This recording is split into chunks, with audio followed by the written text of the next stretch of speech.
ရားခင်ရဲ့ကျေးဇူးတော်ကိုကျေးဇူးစွာချီးမွမ်းပါတယ်ဆရာအနေနဲ့ဒီထိုင်းနိုင်ငံဘန်ကောက်မြို့ကရဏီတင်းတော်မှာဒီနေ့ခရစ်စမတ်ဟာ20ပြည့်တဲ့20အခုမှ20ပြည့်မှာနောက်ဆုံးခရစ်စမတ်ကိုတရားဝင်ပေါ့နော်သင်ဦးဆရာအနေနဲ့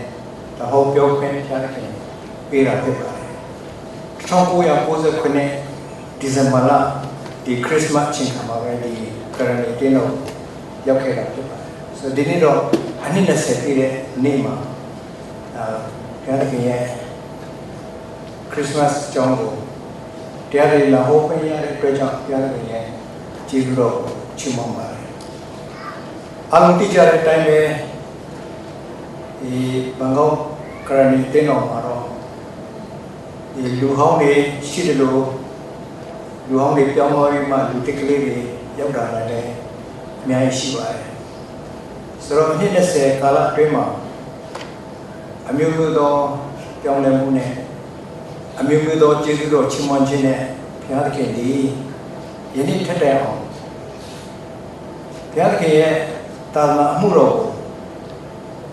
တခါတခါတာပြီးဆုံးတဲ့အထိဆောင်ရွက်ခွင့်ဘုရားသခင်ပေးတဲ့အတွက်ကြောင့်တခြားလူတွေအတွက်တော့မပြောတတ်ဘူးဆရာတို့ကတော့ဒီနေ့အရင်ထူးခြားတဲ့နေ့ဖြစ်ပါတယ်ထို့တူပဲဒီနေ့ခရစ်စမတ်လက်ဆောင်ဆိုတဲ့ဓမ္မဒေသနာနဲ့ခွန်အားပေးချင်ပါတယ်အခြေပြုထားတဲ့ကျမ်းကတော့ဧရှာယခန်းကြီးကိုခန်းငယ်6ဖြစ်ပါတယ်အဲ့ဒီ6ထဲမှာအများကြီးရှိပေမဲ့ဒီခန်းငယ်6ခန်းငယ်ဖြစ်တဲ့အကြောင်းမူကားငါတို့ဖို့သူငယ်ကိုပွားမြည်၏ငါတို့အားသားကိုတနာတော်မူ၏ထိုသားဒီအုပ်စိုးခြင်းခံသက်ရှိနေပြီဆိုတဲ့ကျမ်းပိုက်ကလေးကိုအထူးအခြေပြုပြီးတော့ခွန်အားပေးချင်ပါတယ်ခရစ်စမတ်ရောက်လာတဲ့အခါမှာလူတွေစိတ်နှလုံးထဲမှာ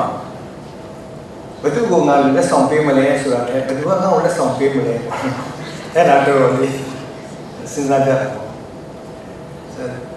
လက်ဆောင်ဖြောင်းနေကြတာပေါ့နော်ဆိုတော့ဒီနေ့ပဲတမီးလေးတယောက်ကခရစ်စမတ်လက်ဆောင်တေးချပြင်ဆင်ထားတဲ့စာအိတ်ကလေးနဲ့ဆရာကလာပေးတယ်သူအလုပ်တဲ့ပထမဆုံးရတဲ့ဘုရားသခင်ပေးတဲ့ကောင်းခြင်းမင်္ဂလာကနေပြီးတော့မှဘူးဖေဖေဒီခရစ်စမတ်ချင်းခါလေးမှာသူလက်ဆောင်လာပေးတဲ့အခါတော့အမှန်တန်ထူးခြားပါတယ်ဒါကဘာလဲဆိုတော့ဘုရားခင်ကအလိုရဖို့ရန်အတွက်ဘွဲရအောင်ကိုမဆာရမယ်ဘိုးရပြီးတဲ့ခါမှာအလုပ်ရချင်မှရအောင်ပါဒါပေမဲ့အလုပ်ရတယ်နော်ရတဲ့ထဲကနေပြီးတော့မှကိုယ့်ရဲ့ဆရာသမားကိုခရစ်စမတ်လက်ဆောင်ပေးခွင့်ရတယ်ဆိုတာအရင်ပဲထူးခြားတဲ့အရာလေးဖြစ်ပါတယ်ဒါကြောင့်မလို့လက်ဆောင်ဆိုတဲ့သဘောကတော့ဗာလဲဆိုရင်ခရစ်စမတ်လက်ဆောင်ဆိုတဲ့သဘောကပေးတဲ့သူကတကယ်မေတ္တာတကယ်စေတနာနဲ့သူမျက်နှိုးတဲ့သူကိုပေးတဲ့အရာဖြစ်တယ်သူမမျက်နှိုးဘူးဆိုရင်သူမချစ်ဘူးဆိုရင်ပေးမှာမဟုတ်ဘူးနော်မတိဘူးဆိုရင်လည်းပေးမှာမဟုတ်ဘူးလက်ဆောင်ပေးတဲ့ဆိုတာတိတဲ့လူမျက်နှိုးတဲ့လူစေတနာထားတဲ့လူပေးတာဖြစ်ပါတယ်အဲ့ဒီလက်ဆောင်ကိုလက်ခံရယူသူကလည်းပဲမျှော်လင့်မှာမဟုတ်ဘူးငါတို့လက်ဆောင်ပေးမယ်လို့သူမျှော်လင့်မှာမဟုတ်မမျှော်လင့်တဲ့အခမဲ့ပိုင်ဆိုင်ခွင့်ရရှိလက်ဆောင်ရဲ့သဘောတရားအဲ့ဒီသဘောတရားလေးနဲ့ပဲဒီခရစ်စမတ်ဆိုတာကိုရီးရှိပဲမှာပြောပါဆရာရဲ့တကယ်သစ္စာရှိတဲ့မိတ်ဆွေကြီးဖြစ်ပါတယ်ဒီနေ့ဇေရိုနဲ့ဒူလာရောက်ပါဝင်တဲ့အတွက်ကြောင့်သူရဲ့ကျေးဇူးတင်တယ်တိုးမဲလေးပါဟုတ်တယ်တိုးမဲပါနဲ့မမဲပါဘူးဒီနေ့အရောက်ပြီးတော့ပါဝင်ပေးတဲ့အတွက်ကြောင့်သူပဲကျေးဇူးတင်တယ်သူကလွန်ခဲ့တဲ့နည်းနည်းသုံးနှစ်မှာကင်ဆာရောဂါနဲ့တက်ပွဲဝင်နေရပါတယ်ဒါပေမဲ့တင်းလူတင်နာများလည်းဆူတောင်းပေးတယ်ဆရာတို့ကလည်းဆူတောင်းတယ်ဒီနေ့အဲ့ဒီကင်ဆာရောဂါကိုအန်တုပြီးတော့ ဘုရားခင်ရဲ့ကျေးဇူးတော်ချီးမွမ်းရရှိတဲ့အတွက်သူရဲ့ကျေးဇူးတင်တယ်ဒီခရစ်စမတ်ရဲ့အတိတ်တွေကလည်းအဲ့လိုပဲပေါ့နော်ဒီခရစ်စမတ်လက်ဆောင်ရဲ့အတိတ်တွေကတော့နည်းနည်းထူးခြားတယ်လက်ဆောင်ပေးတဲ့လူကဘယ်လိုလဲဆိုတော့အရာအားလုံးကိုပိုင်တတ်ဖို့ဆိုတဲ့ဘုရားခင်ဖြစ်တယ်လက်ဆောင်ကဘာလက်ဆောင်လဲအဲ့ဒီလက်ဆောင်ကသူ့ရဲ့တပါးပြီးတော့သားတော်ယေရှုခရစ်အဲ့ဒီလက်ဆောင်ပါရယူတဲ့လက်ဆောင်ရယူတဲ့လူရဲ့ဘယ်လိုလဲကဘာသူကဘာသားအလုံးမဟုတ်တော့ကဘာသူကဘာသားအမှန်တော့အဲ့ဒီလက်ဆောင်ကဘာသူကဘာသားအတွက်ပေးတာလေဒါပေမဲ့အဲ့ဒီလက်ဆောင်တကယ်ရတဲ့လူကတော့ယုံကြည်သူကပဲရတယ်ထူးခြားတယ်နော်ခရစ်စမတ်လက်ဆောင်ပေးတဲ့လူကဘုရားသခင်ပေးတဲ့လက်ဆောင်ကသားတော်ယေရှုရရှိတဲ့လူကအားလုံးကိုပေးတယ်ဒါပေမဲ့အားလုံးကမယူကြဘူးယုံကြည်တဲ့လူကပဲယူတယ်ယုံကြည်တဲ့လူပဲရတယ်အဲ့ဒီလက်ဆောင်ဒါကြောင့်မလို့ခရစ်စမတ်လက်ဆောင်ဆိုတာဘုရားသခင်ကယုံကြည်သူအပေါင်းအတွက်ထာဝရအသက်ရရှိဖို့ရပေးတဲ့သားတော်ယေရှုဖြစ်တယ်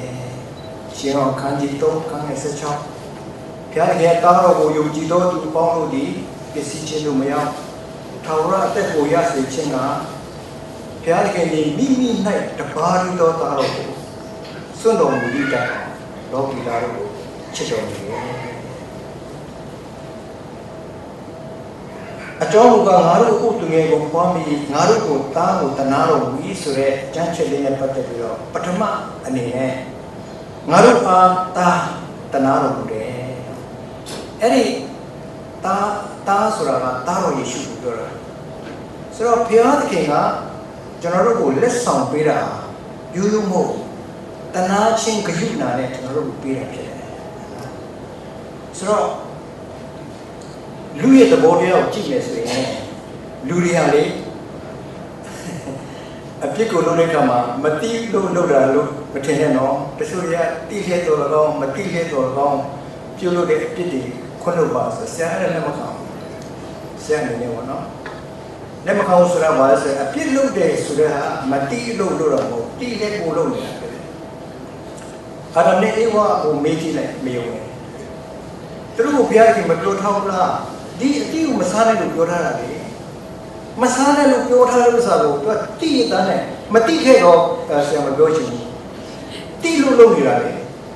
အဲ့ဒီနေ့ကျွန်တော်တို့ဒီမှာလူတွေရဲ့ပြဿနာပါလေအပြစ်ကိုတိလေလုပ်နေတာအဲ့ဒုက္ခအဲ့ဒါအပြစ်ကိုတိလေလုပ်နေတာအဲ့ဒါလူဒုက္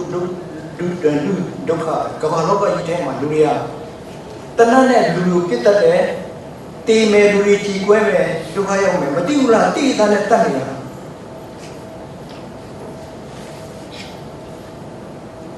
ဒီနေ့သူတို့ရှင်ဘီရင်ဖြစ်ဖို့သူတို့ရဲ့အဖေကိုယ်တိုင်တော့တတ်တယ်တားကိုလည်းတတ်တယ်အရင်ခေတ်ကဆိုလို့ရှိရင်ဘီရင်နန်းလူလားကြည်ကွဲမှမင်းဖြစ်တယ်တဲ့အဲ့တော့ဆိုတော့ပြောချင်တာဒီနေ့လူတွေရဲ့ပြဿနာပါလဲဆိုရင်အပြစ်ကိုမတိလို့မဟုတ်တီးပြီးတော့လုပ်နေတာအခုအရက်တော့တဲ့ကလေးငယ်တွေမေးချစ်တယ်မင်းဒီရက်ကကောင်းလားမင်းဒီရက်ကမင်းရက်တော့မင်းကိုကောင်းကျိုးပေးမလားလို့မေးချစ်ဘယ်တော့မှကောင်းကျိုးပေးလို့မဟုတ်အရက်ကတော့တာကောင်းတယ်လို့ပြောမှာမဟုတ်အဲ့ဒါတီးလေးနဲ့တောက်နေတာမွေးစွာတဲ့လူပဲဒီနေ့လူတွေရဲ့အပြစ်ကတီးလေးလုပ်နေတဲ့အပြစ်ပဲအဲ့ဒါကျွန်တော်တို့လုပ်တာမဟုတ်ဘူးအာဒမ်နဲ့အေဝါကလုတ်ခဲ့ပြီးသားအဲ့ဒီလုတ်ခဲ့ပြီးသားကျွန်တော်တို့အထက်မှာပါလာလို့ကျွန်တော်တို့အဲ့ဒါကိုလုတ်တာဖြစ်တယ်ဒါကြောင့်မလို့ကျွန်တော်တို့တိလျက်နဲ့လုတ်တဲ့ဗီဇအပြစ်ကြောင့်လူတွေဟာထာဝရတည်ခြင်းဆိုတဲ့ငရဲကိုကျွန်တော်တို့ခံရမှာဖြစ်တယ်လူတိုင်းအဲ့ဒါပဲဘာသာနဲ့မဆိုင်ဘူးเนาะလူတိုင်းအာဒမ်နဲ့အေဝါကလည်းစင်သက်လာတဲ့တာသမီတွေမှာလည်းအဲ့ဒီထာဝရတည်ခြင်းဆိုတာကျွန်တော်ပြောရမယ်ဖြစ်တယ်အဲ့ဒီထာဝရတည်ခြင်းငရဲကလည်းလွတ်မြောက်ဖို့ရတယ်တနည်းပဲရှိတယ်ဆရာဦးပဏိမောအဲ့ဒါတော့လူနေလို့ပြောချင်ပြောကြပါတော့ဒါပဲကျွန်တော်ကြုံတဲ့နေရာမှာပြောတယ်အဲ့ဒီအပြစ်ကနေပြီးတော့လွတ်ဖို့ရတဲ့တနည်းပဲရှိတယ်အဲ့ဒီအရာကတော့ဗာလဲဆိုရင်ဖယားသခင်ထံတော်မှာခွင့်လွှတ်ခြင်းတည်ပြီးတဲ့ တနာခြင်းကရုဏာရရှိဖို့ဖြစ်တယ်ဘုရားသခင်တပါးရီထံမှတနာမှပဲငါတို့အဲ့ဒီအဖြစ်ကလည်းလွတ်မှဖြစ်တယ်ဆိုတာဒီနေ့ဆရာပြောချင်ပါတယ်လွန်လာကြီးလားလို့တချို့ပြောမှာပေါ့နော်ကျွန်တော်ဘယ်လိုစဉ်းစားလို့ရမလဲဆိုတော့ဒီအဖေအမေကအရန်ချောတဲ့တမီးလေးတူလေးသောတမီးလေးရှိတယ်ဖူးဖူးမှုတ်ထားတယ်သူတမီးလေးကိုအရန်ချစ်တဲ့အတွက်ကြောင့်အဖေမေပေးစားတဲ့ယောက်ျားယူရမယ်နော်အဖေမေပြောတဲ့အတိုင်းနေရမယ်နော်တမီးဆိုတော့တစ်ချိန်လုံးအဲ့တမီးကိုသူတို့ပြုလုပ်ထားတယ်ဒါပေမဲ့အဲ့တမီးကအဖေမေမကြိုက်တဲ့ကောင်လေးတယောက်နဲ့ဤစားတယ်အဲ့တော့အဖေမေကအဲ့ဒီစားကိုလည်းပဲတီးတဲ့ခါကျတော့မင်းတို့မယူရဘူးနော်လုံးဝသဘောမတူပြောတယ်အဲ့ဒီပြောတဲ့ကြားတွေကတီးလေးနဲ့ခိုးပြေးကြတယ်ခိုးပြေးကြတဲ့ခါမှာအဖေရောအမေရောခါရဲစစ်ဆိုတာအယံစစ်ဆိုတာဆိုတော့အဲ့ဒီအဖေမျိုးကိုဟာတနာလိုက်ပါကွာနားလည်းပြေးလိုက်ပါကိုသားသမီးပဲလို့ဘေးကနေပြီးတော့မှသူ့ညီကိုမောင်နှမတွေကဘလို့ပဲပြောအဖေမေကလုံးဝမခုမလွတ်နိုင်ငါဒီလောက်တော့ချစ်လို့ဒီလောက်တော့ပြောထားတာခုမလွတ်နိုင်ဘူးပေါ့ဒီလိုပဲတင်းခံတော်နဲ့ကိုညှိလို့မရဒီနေ့ဘုရားသခင်စီမှာတိလျက်သားနဲ့ကျွန်တော်တို့လုပ်မိတဲ့အပြစ်အတွက်ဘုရားသခင်ကြီးတော်တော်လေးရင်ရတယ်ကျွန်တော်တို့တော်တော်လေးရင်ရတယ်တော်တော်လေးနဲ့ကိုခုမပြုတ်နိုင်ဘူးဒါမဲ့အဆုံးမှာသူဖန်ဆင်းတဲ့သာသမီတွေသူ့စကားနားမထောင်တော့ထောင်ရငရဲတဲ့ကိုကြားမဲ့အရေးကိုဘုရားကပြန်စဉ်းစားတဲ့အခါမှာသူမခံနိုင်ဘူးဒါကြောင့်မလို့သူဟာဆိုလို့ရှိရင်ဘုရားသခင်ကတနာခြင်းဂရုဏာပြတယ်တားတော်ယေရှုကိုဆွံ့ရတယ်တားတော်ယေရှုကိုဆွံ့ရတယ်နော်အဲ့ဒီပေါ့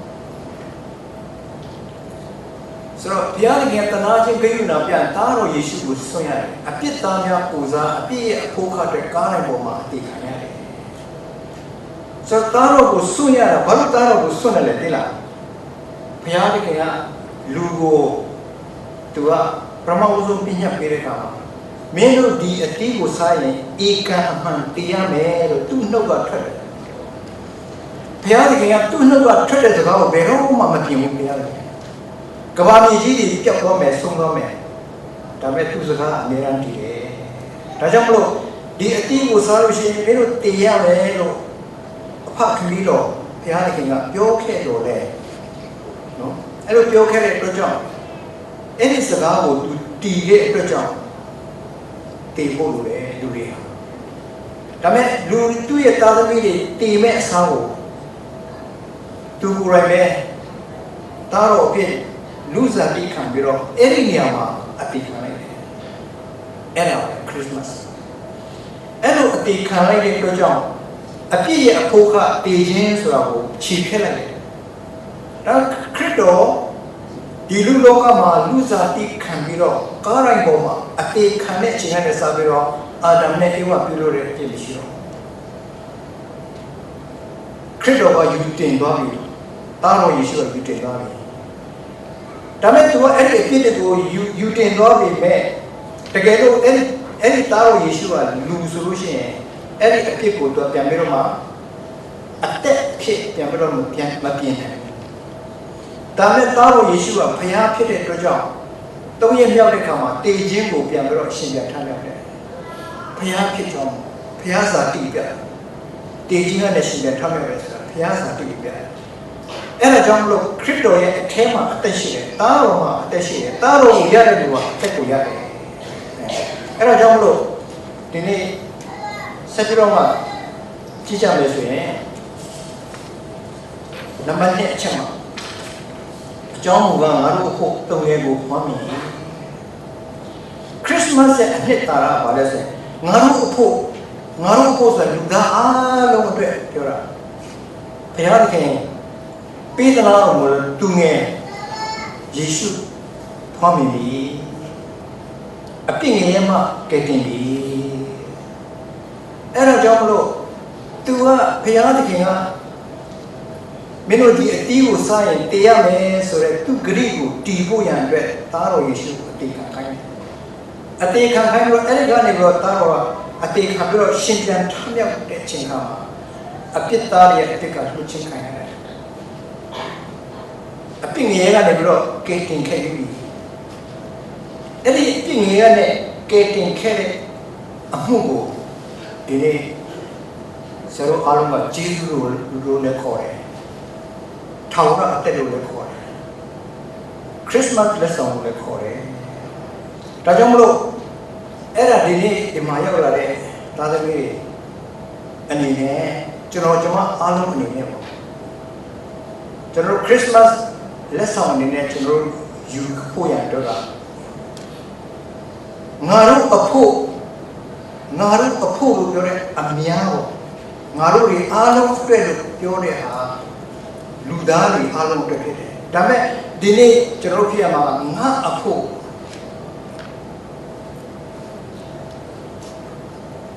Kerja mui wajib ha, luda alam tu ngaruh apa kene. Tapi ngaruh apa sebenarnya cina pumo. Tiap siga ngah apa tungero kuamin di lo kanzane kama di Christmas dia. Dia mesti. Tajam lo, dini kuku sansis dia. Kredo hanga ko,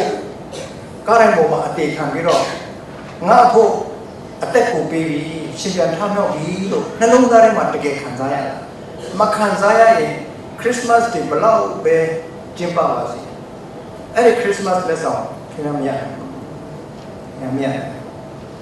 Tajam lo, dini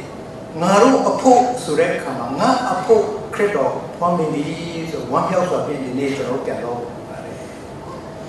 Nampak tu macam ni negara, tu negara mui papi lekam. Ini siapa tinggal di orang. Promo usung Christmas lesson apa began dasar. Promo usung Christmas lesson biasa. Tu negara Yesus family lekam. Asyik began di orang, pinyasi di lagi orang. Christmas lesson tunggu lagi orang.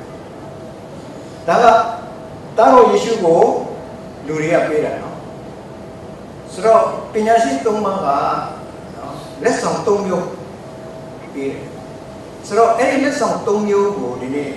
curi ro TV ni, tapi siapa orang masa kerja yang tak tahu, siapa ini dia, ini dia kerja tak tahu cuma. Ini lesson tunggu mah shui, nak loban, nak murah. So tunggu beri, so shui ni dia balik, shui go beri kan. Shui go beri ni dia ro, simbing go setaya ada lesson kita shui lah. Oh pasca ni detek kerja ni ro. Simbing go lesson beri sih, empat puluh shui go mah beri. Dah jangan lo. Di penyakit juga kita usui buat pilih suraga balik. Di lu loga malu zati ku panjine di tungero Yesus ha. Loga ye bayinbe, kaba alu ye bayin dekat ye bayinbe. Terus ati mati le ni ne, bayin tebak ni ne di tungero Yesus ko di les sampai apa ni. Tapi orang tiang maga balik sini, tapi Yesus di bayin api tuan mengalah api. Dodo, tu di anak api ada mah asuya tu mahu. Bayin lu kau ingat tu ada kare anak ni mana ada kare dulu. Di lu usure payah mahu, bayin mahu. Belu bayin ni, mita api lu nolong nago usure bayin api. So di Christmas jengkamat. Tunggu Yesus bu cenderung shui lesson pilih, cenderung lona rema, kerja, usul tu mita le usul tu pihak juga pihak. Ni pelima usul tu mahu, pelima matai biro dekat degu anak le usul tu mahu, began le usul le, karai bawa le biro atikan biro, cenderung tu asikan jen apian, lurigo asikan le yang bayin lu biar mana, အဲ့ဒီကမေတ္တာနဲ့ကျွန်တော်နှလုံးသားမှာအုပ်ဆိုးတယ်ကျွန်တော်တို့လူသားတွေအတွက်အစေခံတဲ့ဘယင်ဖြစ်တယ်ဆိုတာဒီရွှေလက်ဆောင်ကိုပေးခြင်းအပြင်ကျွန်တော်တို့သိရှိရဖြစ်တယ်ဒုတိယကတော့လောဘန်ပေါ့လောဘန်ဆိုတာကတော့ဗိမာန်တော်ထဲမှာဘုရားသခင်ကိုပူဇော်ပတ်သက်တဲ့အခါမှာရစ်ပေါ်ပရောဟိတ်ကအသုံးပြုတဲ့နန္တာမွေးကြတယ်ဒီမွေးကိုနန္တာမွေးကြတယ်နောက်မိရှုကတော့အဲ့ဒီနန္တာတွေအဲ့နန္တာတွေဆိုတော့ပရောဟိတ်ဒီလူနဲ့ဘုရားသခင်ကြားမှာပေါင်းကူတရားခင်းပေးရတယ်ဖြစ်တယ်ပရောဟိတ်ဆိုတာကတော့တဲတော်ထဲမှာသူကတခါတည်းလူတွေအတွက်အပြစ်ရှိတဲ့လူသားတွေကိုဘုရားသခင်နဲ့တွေ့ထိအောင်ဂျားရဲကနေပြီးတော့ပူဇော်ပတ်သက်ပေးရတယ်ဆိုတော့လူနဲ့ဘုရားနဲ့တွေ့ထိအောင်လူနဲ့ဘုရားနဲ့တွေ့အောင်ဂျားကနေပြီးတော့ပေါင်းကူတရားလုပ်ပေးတာပရောဟိတ်အဲ့ဒီပရောဟိတ်ဟာခရစ်တော်ပဲနော်ဒီဘုရားသခင်ကိုကျွန်တော်တို့ပြစ်မှားတဲ့အတွက်ကြောင့်အဲ့ဒီအပြစ်ကဘုရားနဲ့လူသားကိုခြားလိုက်တယ်အဲ့ဒီခြားတဲ့ဥစ္စာကိုပြန်ပြီးတော့ပေါင်းကူတရားဖြစ်အောင်ဂျားရဲကနေပြီးတော့ခရစ်တော်ကအသေးခံတဲ့အခါမှာနော်သူ့ကိုသူပူဇော်လိုက်တဲ့အခါမှာဒီနေ့လူနဲ့ဘုရားကပြန်ပြီးတော့တွေ့ဆုံခွင့်ရတယ်ဒါကြောင့်မလို့လောဘန်ကိုတခါတည်းလက်ဆောင်ပေးတဲ့အခါမှာလေဟောဒီခရစ်တော်သူငယ်တော်ဒီဟာဘုရားသခင်နဲ့လူတွေကြားထဲမှာဆက်ဆက်ပေးတဲ့ပရောဟိတ်ပဲဆိုတဲ့အနေနဲ့လက်ဆောင်ပေးခြင်းဖြစ်တယ်ဆိုတာကျွန်တော်တို့တွေ့ရှိရတယ်နောက်တစ်တရလက်ဆောင်ကတော့မူရန်ဆိုတာကတော့နတ်သားမျိုးဖြစ်တယ်ကစီတမျိုးဖြစ်တယ်တင်မဲ့လူကိုပေးရတဲ့လက်ဆောင်ဖြစ်တယ်နော်တင်တဲ့လူတွေကိုလက်ဆောင်ပေးရတာဖြစ်တယ်လူတွေအလောင်းကိုလိမ့်ချံပေးရတာဖြစ်တယ်အဲ့ဒီစီကအပြောချင်တဲ့သဘောပါဆိုတခင်ယေရှုဟာအပြစ်သားများကိုကယ်တင်ရန်ဒီလောကသို့ကြွလာပြီးလူတွေအတွက်အသက်ရှင်ခဲ့တယ်ပြီးတော့လူထာဝရတက်ပြံအသေးခံခဲ့တယ်။အော်ဒီသူငယ်လေးဟာလောကမှာရှိတဲ့လူတွေရဲ့အပြစ်အတွက်ကိုယ်စားအသေးခံဖို့ဒီနေ့လူတွေအတွက်အသေးခံမဲ့ဘုရားပဲဆိုတာဒီမူရန်ဆိုတဲ့လက်ဆောင်အဖြစ်ပေါ်ပြတယ်ဖြစ်တယ်ဆိုတော့ဒါကြောင့်မလို့ဒီနေ့ဆရာတို့ကြည့်မယ်ဆိုရင်ဒီလက်ဆောင်၃မျိုးဟာပညာရှိတွေလက်ဆောင်၃မျိုးဟာနောက်ဖြစ်လာမဲ့ဘုရားသခင်ယေရှုရဲ့အသက်တာနဲ့အသေးခံခြင်းကယ်တင်ခြင်းအမှုတော်မြတ်ကိုပေါ်ဆောင်ခဲ့တာဖြစ်ပါလေကဲဒါဆိုရင်ဒီကုန်းအနေနဲ့ဘုရားသခင်ကကျွန်တော်တို့ကိုသားတော်ယေရှုကိုပေးခဲ့တယ်အဲ့ဒီသားတော်ယေရှုကကျွန်တော်တို့အတွက်ကားတိုင်းပေါ်မှာအသေးခံတဲ့အတွက်ကြောင့်ကျွန်တော်တို့အပြစ်တွေကိုခြေဖြစ်ပြီးတော့ဒီနေ့ကျွန်တော်တို့ကိုကယ်တင်ခြင်းယေရှုလက်ဆောင်ပေးခဲ့တယ်သူမွေးတဲ့အချိန်ခါမှာလည်းပညာရှိသုံးဦးကသူ့ကိုလက်ဆောင်ပေးခဲ့တယ်ကယ်ဒီကိုအနေနဲ့ဆိုဒီနေ့ကျွန်တော်တို့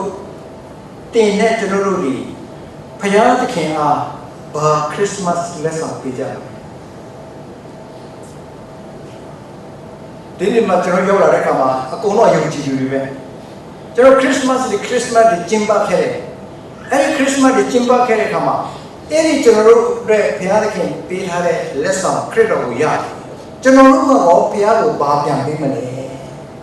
ဒီခရစ်စမတ်ချိန်ကမှာကျွန်တော်တို့ဘာပေးတင်လဲခရစ်စမတ်လက်ဆောင်ခရစ်စမတ်ကတော့ဘာပေးခဲ့တော့ကျွန်တော်လူတွေကိုတခါလဲချစ်တဲ့လူတွေကိုတခါလဲဆောင်တွေကိုပေးခဲ့တယ်ဒီနေ့လေးနဲ့ဆိုတာဖြင့်အဲ့ဒီလက်ဆောင်ကို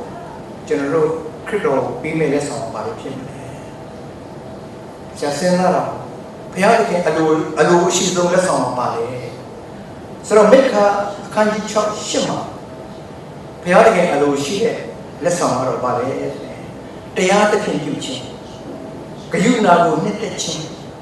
နှိမ့်ချသောစိတ်နဲ့ကျင့်ခြင်းဆိုတာမှတပါးဘုရားသခင်အလိုတော်ရှိတာမရှိဘူး။ဒါကြောင့်မလို့ဒီနေ့ခရစ်စမတ်အချိန်ခါရောက်တဲ့အခါမှာနော်ကျွန်တော်တို့ကဘုရားသခင်ကိုပေးမဲ့လက်ဆောင်ကျွန်တော်တို့အသက်တာထဲမှာတရားသခင်ပြုဖို့ကိုယ်လည်းတရားသခင်ပြုမယ်လူတွေလည်းပဲတရားသခင်ပြုမယ်တ တရားသဖြင့်ပြုခြင်းဆိုတာဘာလဲဆရာအနေဖွင့်လာတော့ဆရာခံစားခြင်းတယ်ဆရာလည်းခဏခဏတရားဟောတဲ့အခါမှာပေါ်ပြပါတယ်စီးပွားရေးလုပ်တဲ့လူတွေစီးပွားရေးလုပ်တဲ့လူတွေထားလိုက်ဒီနေ့စီးပွားရေးလုပ်တဲ့အခါမှာကိုယ်ကပဲအကျိုးခံစားရတယ်နောက်အဲ့ဒီလူကအကျိုးမခံစားရဘူးဆိုရင်အဲ့ဒီစီးပွားရေးကိုမလုပ်ပါနဲ့စီးပွားရေးလုပ်တဲ့အခါကိုယ်လည်းအကျိုးရှိမယ်သူ့အတွက်လည်းအကျိုးရှိမယ်အဲ့ဒါကတရားတဲ့စီးပွားရေးဖြစ်ကိုယ်ပဲအကျိုးရှိတယ်သူများအတွက်ညှိကြတယ်မလုပ်ကြပါနဲ့ဘုရားသခင်မကြိုက်ဘူးဒါကြောင့်ခရစ်မတ်လက်ဆောင်ဆိုဒီနေ့တရားသဖြင့်ပြုကျင့်ခြင်းကျွန်တော်အသက်တာရှိရရိုးရှင်းအောင်ပြောမယ်ဆိုရင်ဒီနေ့မွေးစေဝါရောင်းတဲ့လူတွေဆိုတော့ကြောင်းတွေပါလေသူကအထုပ်တစ်ထုပ်ကိုပေးလိုက်တယ်နောက်တစ်နက်တက်လက်ပေးလိုက်အဲ့ဒါကိုဟိုရောက်တော့ပေးလိုက်ရတယ်ဆိုရင်မင်းတသိန်းရပတ်တသိန်းအထက်မှာပါမှာလည်းတော့မသိဘူးနော်အထုပ်ကလေးတစ်ထုပ်ရဲ့တနတ်တလဲပေးလိုက်အဲ့ဒီကိုမရောက်အောင်ပို့လိုက်နေရောက်တယ်ဆိုရင်ပတ်တသိန်းပေးအဲ့ဒါတိတ်မကြောက်နော်နိုင်ဝဲလို့ဆိုအဲ့မှာရောက်နိုင်ဝဲလို့ဆိုပတ်တသိန်းကတော့ဘက်ကနေတူရနေဒါပေမဲ့အဲ့ဒီထဲမှာမူရစီဝါဆိုတော့မူရစီဝါရောင်းခြင်းဟာတဘောတရားကတော့ကိုယ့်အတွက်တော့အမျက်ကောင်းရတဲ့အချိန်လည်းမကုန်ဘူးခဏအချိန်ကြီးပွားတယ်ဒါပေမဲ့အဲ့ဒါသုံးဆောင်တဲ့သားသမီးတွေကဘဝပြန်ပြန်ပြေးကြအဲ့ဒီစီဝါရေးဟာဘုရားရှင်ရှိမှတရားတဲ့ပြုကျင့်ခြင်းမဟုတ်ဘူးဒါကြောင့်မလို့မူရစီဝါတွေမကောက်ဘူးဘာစီဝါရဲလို့ခင်ဗျားတို့ကျွန်တော်တို့စဉ်းစားရမှာဟောသူလည်းပဲချမ်းသာရအောင်ဝမ်းမြောက်ရအောင်ငါလည်းပဲဝမ်းမြောက်ရအောင်ဆိုတဲ့တရားတဲ့စီဝါကိုလုပ်ဆရာတော်ပြောတယ်ငွေတိုးချခြင်းဆိုတာလည်းမလုပ်ကြနဲ့သာသမီတို့ခရိယာမှန်တယ်များ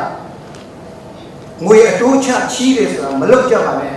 ဆရာအမြဲတမ်းဒါနောက်ဆုံးနေလဲဆောင်ပါငွေအတိုးချချီးခြင်းလုပ်တဲ့ခါမှာနော်ဘယ်တော့မှအတိုးနဲ့ယူတဲ့လူတွေဟာဝမ်းမြောက်စွာနဲ့သူတို့အောင်မြင်တယ်ဆိုတရားမှမရှိဘူးအကျွေးတိုးထပ်လို့ဝမ်းနေခြင်းနဲ့မိသားစုတွေပြုဖို့ရတာပဲရှိတယ်အတိုးယူတဲ့လူကတော့ဝမ်းမြောက်မှာပေါ့ပတ်စံရမှာပေါ့ဒါပေမဲ့အတိုးနဲ့ပေးရတဲ့လူကအတိုးနဲ့ပြီးတော့လုံးဝမပြုံးပိုက်တဲ့အတက်တာမျိုးရှိတယ်အဲ့ဒါမတရားတဲ့အခုဖြစ်ဘုရားသခင်ရှိမှအဲ့ဒါမလုပ်ကြပါနဲ့ကိုမိသားစုထဲမှာလုပ်တဲ့လူရှိတယ်မလုပ်ခိုင်းပါနဲ့ဒီထက်ကောင်းတဲ့အလုပ်တွေအများကြီးရှိပါတယ်လူလောကကြီးမှာဘုရားသခင်လုပ်ခိုင်းတဲ့တခြားအလုပ်တွေအများကြီးရှိတယ်အများကြီးရှိပါတယ်တရားသဖြင့်ပြုခြင်းဆိုတာဒီနေ့ခရစ်မတ်လက်ဆောင်ကိုရောကျွန်တော်ဘုရားသခင်ကအလိုရှိတဲ့တရားမြတ်တဲ့အသက်တာနဲ့ကိုရောကိုကျွန်တော်အသက်တာအနံပါပဲဆိုတဲ့လက်ဆောင်ယူခြင်းတွေအဲ့ဒီလက်ဆောင်ပေးကြပါဂယုဏကိုညှက်တဲ့ခြင်းလူတွေကိုမြင်တဲ့အခါတနာတဲ့စိတ်ရှိတယ်ဒါမဲ့ရှင်ယခုလက်ထက်ထဲမှာလေလူတွေကဟာတနာတယ်စားစရာမရှိဘူးဝတ်စရာမရှိဘူးနဲ့တနာကြတယ်ဘာမှမပေးကြဘူးဗဇက်လည်းပဲတနာနေကြတယ်အဲ့ဒါပြောတာမဟုတ်ဘူးဒီကျမ်းချက်ကဂယုဏကိုနှစ်သက်ခြင်းဆိုတာဂယုဏရှိတယ်တနာတယ်ဆိုတာတနာရင်တစ်ခုခုပေးလေမဟုတ်လားအဲ့ဒါပြောတာဝေမျှရမယ်ကမ္ဘာလောကကြီးထဲမှာကျွန်တော်တို့ဗဇက်နဲ့ပဲညီညွတ်ဖို့မဟုတ်ဘူးစိတ်နဲ့ပဲညီညွတ်ဖို့မဟုတ်ဘူးတနာတယ်ဆိုရင်ရှိတာလေးပေးလိုက်သူလည်းစားမယ်ကိုလည်းစားမယ်သူလည်းရမယ်ကိုလည်းရမယ်အဲ့ဒါကိုလုပ်ဖို့အတွက်ဒီနေ့လူတွေကိုတနာတယ်နဲ့ဗဇက်နဲ့မပြောနဲ့လက်တွေ့ပဲမေတ္တာပြပါအဲ့ဒါမြန်ဆဆပေးဖို့မဟုတ်ဘူးပြဖို့မဟုတ်ဘူးအခုဆရာကြီးမှာသာသမီတချို့လက်ဆောင်လာပေးကြတယ်လက်ဆောင်လာပေးတဲ့အခါမှာနော်တချို့တွေဆိုရင်သူတို့မရှိတဲ့ကြားတွေကနေပြီးတော့မာလနာတိထုတ်လေးနဲ့ယူလာခဲ့တယ်အယံတော်ရှိတယ်သူမေတ္တာပြတာလေ Zero to chicken meat. Hey, Tanare, Tanare mita. Chicken and meat, Piago, and a Kayuna, knitted chancellor, and a Pura. You see, came away, she will. Let me go Malau and a Luri. Sakana Pio, Yamuma, Pascasi, Chat. A young chatto. Kumata, we go Lema Kauli Kula, called Lemon give a similar two to the Pascalema Mapia. Pucina, what Malumaya in one time. The Chua and Piri, the Nari, my Pipia of the Villa Kanakana Sapio Estasura Kushi is the knee. Two let's not wait until Siapa, Sia. Jamal did not carry Chile, no? Sia Chilo, the Tupira. Beach in it, Kayuna. Beach in it, alone, she was in the rock every mirror. The nature they know, ma. No. General Chile was a do much other machine, young Canada, Jiva. Dame, currently, they know a Chisia Kona. Sarah Mita, the Dimari Masom Dilla. Oh, kept him away. Kept him out of Hayo, Sarah Mamiu, to Haretro, the Chinos and Pukajari. Bamatima, Bessiari, Belunim Congo, no, Beludukayo de Tapure. Miva Mary, no, Miva Mary is Rekama, Kriya Miva Mary, Miva Mesudamia, Saru, Banamu, you are not a Sarapa, Miva Mary. Denise made a road to we got there through we have. That Tonema, a people betrayal, Tonema, don't know a agenda will be a true today. Not Tida was it, the Najin Kajuna. Yeah, Denise to the road, Cryptova, Lucinet, Piatic Lucinet, two Christmas lesson people Lucina, Eri, Kajuna, Nitachi, so, any midday Christmas, a chin of a no pin and book. Pins in that. Now, only check out. Nature or saying, changing. Loga Jinema, Katanoma, Ella, Seru Levicar, the Tayan were ha, did it say or a young might? How? I said, you would. Was a young piano, a young cool, a young believe looked at one. She got there, the genetic material. That's the other way more. Nature is a young kid. Jama Haware, General Haware, Bill Young. Berom, Bill, Jama Haware. Diharo, Jamado Mira, Janado Mira, Janam Haware. Sai the Mai Sura, Namano, Wado, Bill, Yank. David knows for Tema, Pao issue. Conkin was so good, not so good Tema, we want a chingy beanie. In charging Bupia. Today, Pianic and Lucine, less on, in charging less on people. Pity. Make her a kind of chop come and shake her in.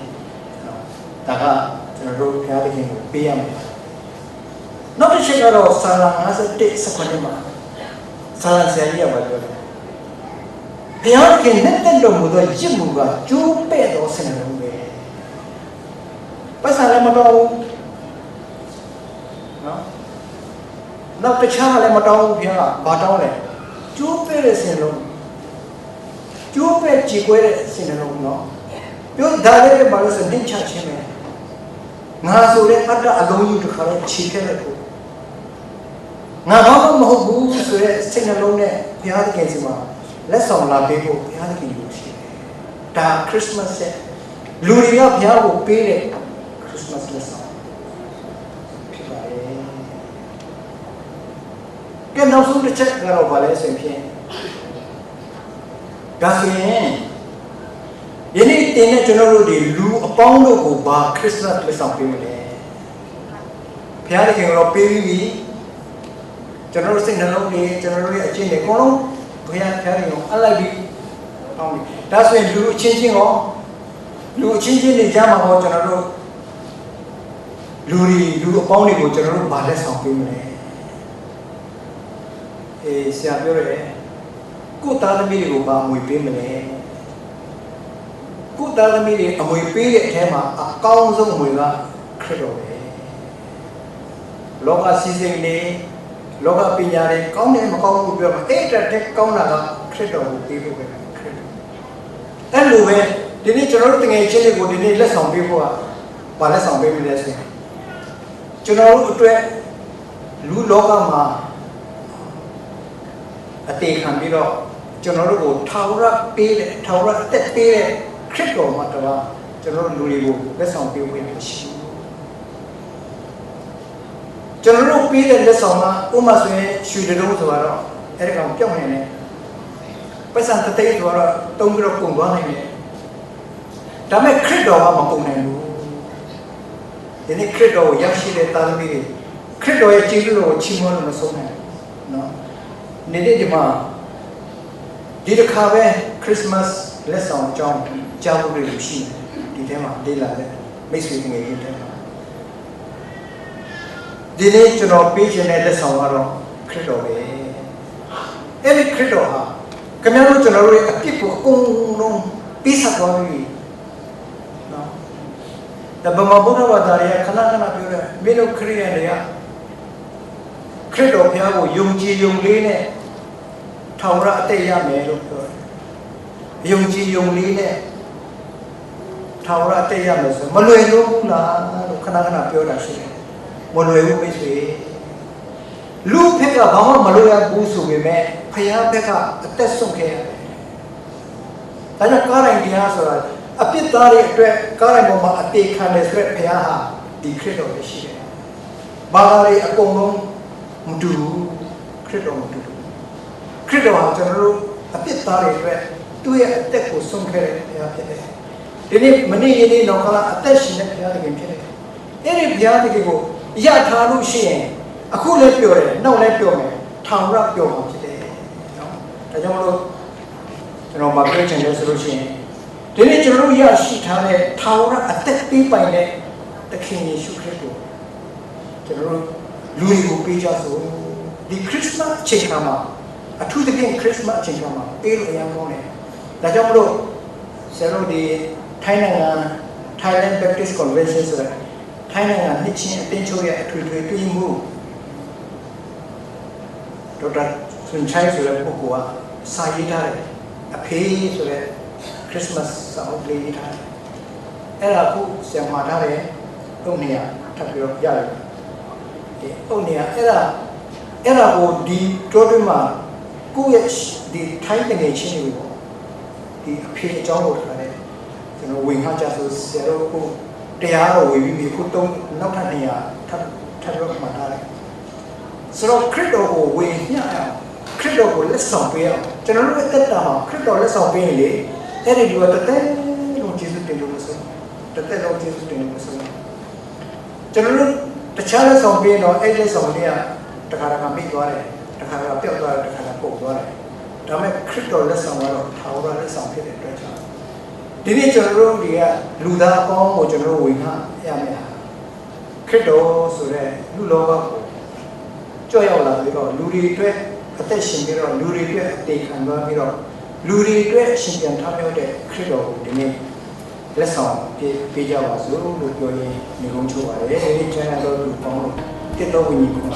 ရရှိကြပါစေ